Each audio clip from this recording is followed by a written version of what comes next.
What's up, everybody? Brian Wood here. Welcome to my channel. So excited that you are tuning in. Hey, listen, I want to have just a real laid-back talk with you today, if you will, kind of about at least one aspect of what my channel is about. And so if you're new here, welcome. If you've been tuning in, you know that we believe that everyone's a leader and that we choose Jesus over everything.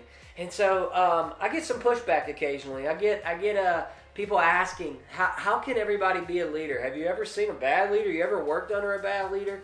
And I get that. I understand that.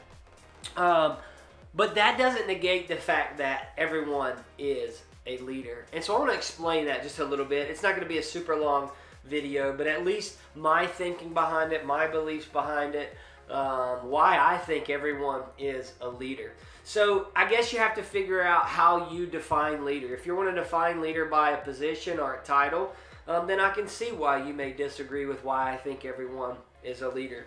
I also want to make sure that you understand when I say everyone's a leader, that I'm not implying that everyone is a great leader, okay? I'm not implying that. I believe that everyone has the potential to become a great leader, but in order to have the potential, or in order to take strides towards being a great leader, you must first see yourself as a leader. And so that's why I constantly say you are a leader, because I want everybody to be a great leader. And so there are some that are absolutely incredible leaders, and there are others who are not so good leaders, but it doesn't take away the fact that you are a leader. It's like being a father, or I should say dad, or whatever word you want to use. I don't know, but it's like a man who has a kid but is not in their life, who maybe leaves, checks out, who's not involved in their life. Like I would call that a poor dad, or a bad father, so to speak. But it doesn't take away the fact that he's still the dad. He's still the father.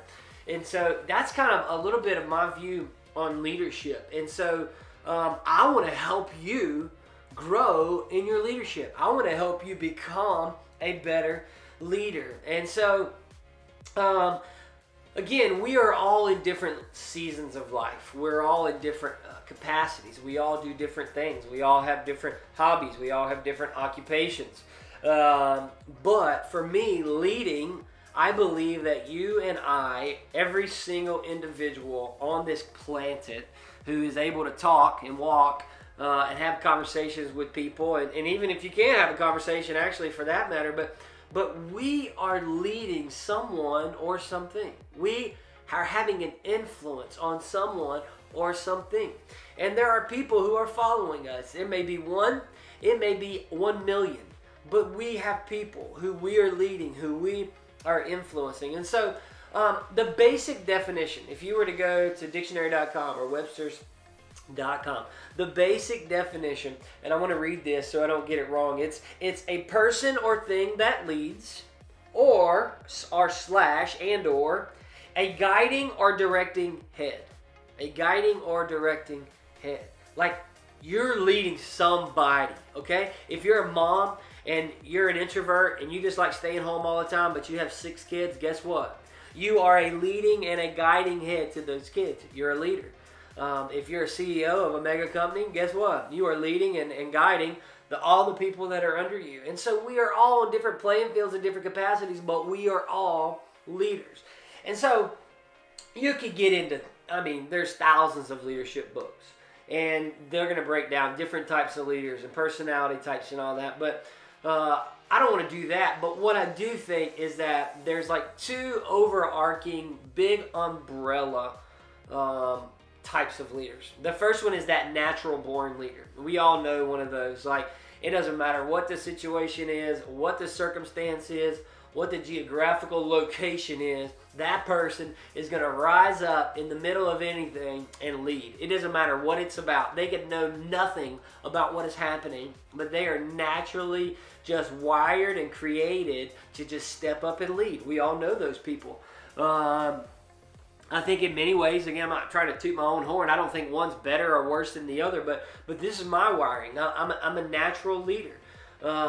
When I am in my confidence, in my comfort zone, that's where I thrive the most. I love being confident about something.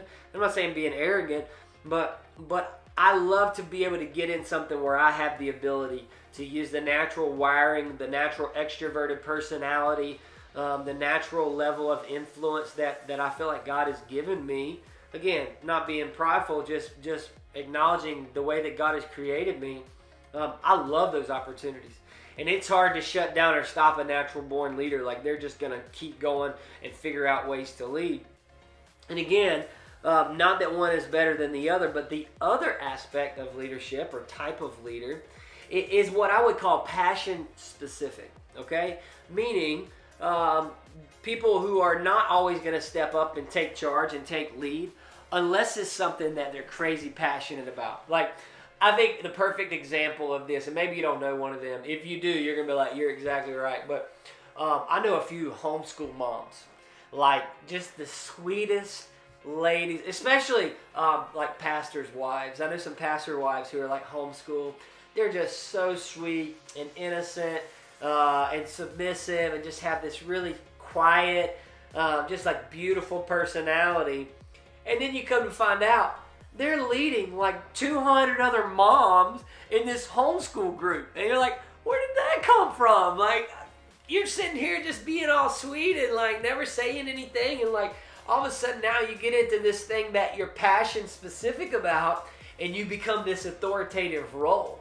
And so we all have our passions, okay? Which, again, is why I believe we're all leaders. We may be naturally leaders in all situations, but we may be those passion-specific leaders. But, like, when you become passionate about something, you become a leader in that. And so I believe that those are the two kind of big umbrella categories that you and I fall under.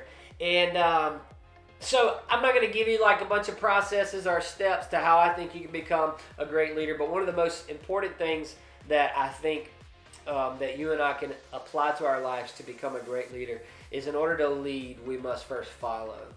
And again, I'm a pastor, I'm a believer, I'm a follower of Jesus, and I believe that if we're not following Jesus, we'll never become the leader that we can. And some of you are like, well, I know plenty of CEOs and millionaires who aren't Christians. Yeah, I do too.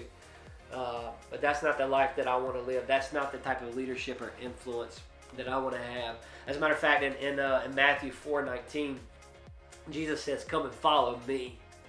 And then he says, I will make you fishers of men. And so there's two parts. He says, come and follow me.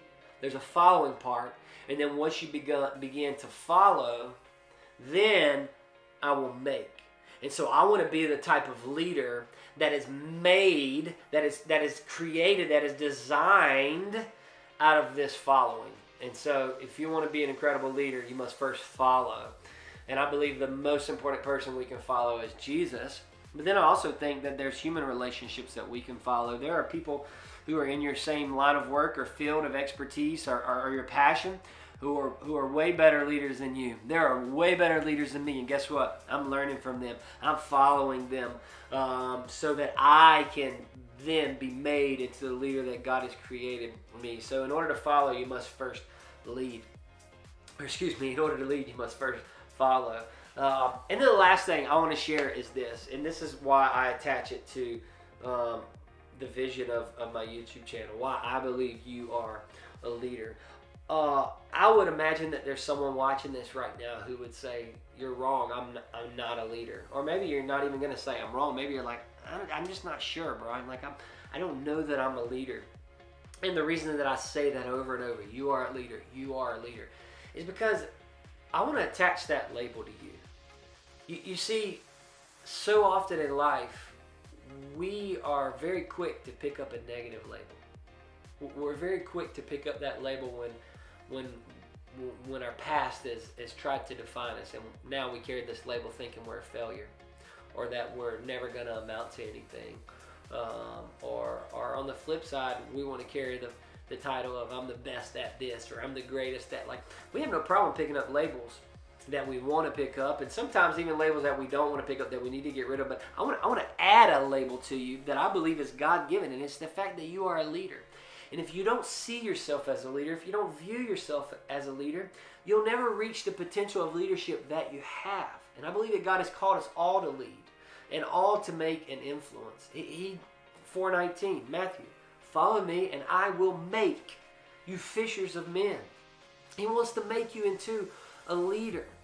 I've been writing a book for a while. I don't know when it's going to come out. Hopefully one day I'll finish it. But it's based off of a student ministry, and I want to help other youth pastors be able to read something in a nutshell and learn many of the hard lessons that I've learned over the years. But one of the things that I talk about is a story that impacted my life forever. And I remember I had developed this leadership team of students that I saw leadership, just strong leadership qualities in. And I took them away to this conference, and we began to talk about how to reach more students, how to reach unchurched students. And I'm bouncing off these ideas. And one of them had the courage, and I was so proud to look at me and say, Brian, listen, your idea isn't good. And I was like, oh, okay. And I said, I'll tell you what, I'm gonna be here for you. I'm gonna be a resource for you. I want you to tell me how much money you need, but I want you and this team right here around this table to plan the next outreach event. I want you to plan it from A to Z. I'm gonna walk along this process with you, but I'm gonna be in the back and you're gonna be leading the way. And the moment I said that, I watched all 8 of them, all of their eyeballs just light up like, are you serious? And in that moment, in that instance, guess what label I put on them? I put a label on them that said, you are a leader. And you know what I did? I empowered them and I encouraged them. And they did an incredible job. And as a matter of fact, it came out to be the highest attended and most engaged outreach activity / event that we had the entire year. And it's because they began to look at themselves as a leader, like, oh my gosh, this guy just told me that I'm a leader and I'm in charge of this. And when we begin to view our lives, when we begin to view our situations from that lens, from that perspective, it changes things and the results are astounding. So I want you to hear today, you are a leader. Carry that label with your head held high and lead. It doesn't mean that you be somebody that you're not, okay? I'm not asking you, if you're an introvert, to be an extrovert. I'm not asking that at all. Be who you are. There's not another you. But carry the label that you are a leader and that you are influencing people, that you are being fishers of men, and that you're going to make an impact and a difference in people's lives because you can. You're empowered, you're equipped, and you're qualified, and you're good enough. Guys, friends, ladies and gentlemen, you are a leader. And I'm so proud and I'm so pumped to be able to speak into your life, even if it's from behind a screen. I hope this added value to your life.